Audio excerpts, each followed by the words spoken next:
Friends, இன்றைக்கி செய்ய போகிறது சவுசவில் ஒரு பருப்பு கூட்டு செய்ய போகிறேன். அதுக்கு தேவையான சவுசவு தோல் நீக்கி பொடிசாக கட் பண்ணி எடுத்து வச்சுருக்கேன். 2 டீஸ்பூன் வந்து கடலைப்பருப்பை வேக வச்சு எடுத்து வச்சுருக்கேன். 2 டீஸ்பூன் போதுமானது. பாசிப்பருப்பு கழுவி எடுத்து வச்சுருக்கேன். வாங்க இதை எப்படி செய்யலாம் அப்படிங்கிறத பார்க்கலாம். சவுசவு கல்யாண கூட்டு, கல்யாண வீட்டுகளில் இந்த மாதிரி தான் செய்வாங்க. இதே சுவையில் இதே டேஸ்ட்டில் தான் இருக்கும். வாங்க இது அதே மாதிரி நம்ம எப்படி செய்யலாம், என்னென்ன பொருட்கள் தேவைங்கிறத பார்க்கலாம் வாங்க. குக்கர் எடுத்துக்கோங்க. குக்கரில் வேக வச்ச இந்த கடலைப்பருப்பை சேர்த்து விட்டுக்கோங்க. அதோட கட் பண்ணி வச்ச சவுசவையும் இதில் சேர்த்து விட்டுக்கலாம். கழுவி எடுத்து வச்ச பாசிப்பருப்பையும் இதில் சேர்த்துக்கலாம்.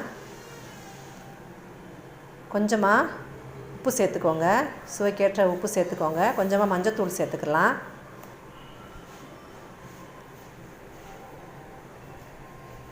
தேவையான அளவு தண்ணி ஊற்றி ஒரு விசில் விட்டால் போதுமானது. காய் வெந்துடும். ஒரு விசில் விட்டு இறக்கி விட்டுக்கலாம்.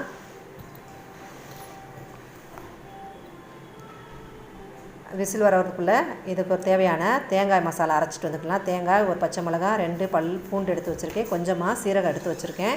இதை கொஞ்சம் கொரகொரப்பாக தண்ணி இல்லாமல் அரைச்சிட்டு வந்துக்கலாம். கார சுவை தேவை அப்படின்னா இன்னொரு பச்சை மிளகாய் சேர்த்துக்கலாம். ஒரு விசில் விட்டு இறக்கியாச்சு. சூப்பராக வெந்துருச்சு பாருங்கள், இந்த அளவுக்கு வெந்திருக்கு. இப்போ தாளித்து விட்டு அரைச்ச மசாலாவை இதில் சேர்த்து விட்டுக்கலாம். அடுப்பில் கடாயை வச்சுக்கோங்க. 4 டீஸ்பூன் எண்ணெய் விட்டுக்கோங்க. எண்ணெய் சூடானதும் கடுகு உளுந்து சேர்த்துக்கோங்க. கடுகு உளுந்து பொரிஞ்சதுமே கட் பண்ணி வச்ச சின்ன வெங்காயத்தை சேர்த்து விட்டுக்கோங்க. கொஞ்சமாக கருவேப்பிலையை சேர்த்துக்கோங்க. நல்லா வெங்காயம் வதங்கட்டும்.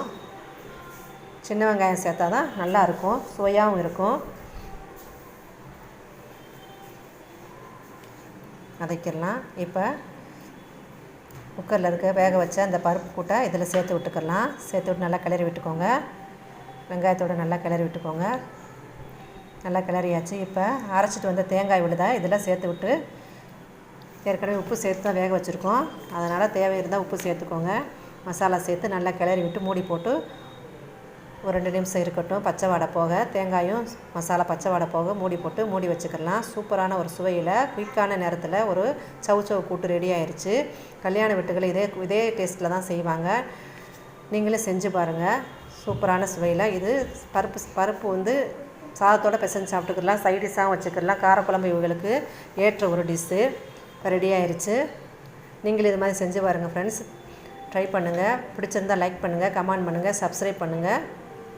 சூப்பரான சுவையில் ஒரு கல்யாண சவுசவு கூட்டு. Thank you friends.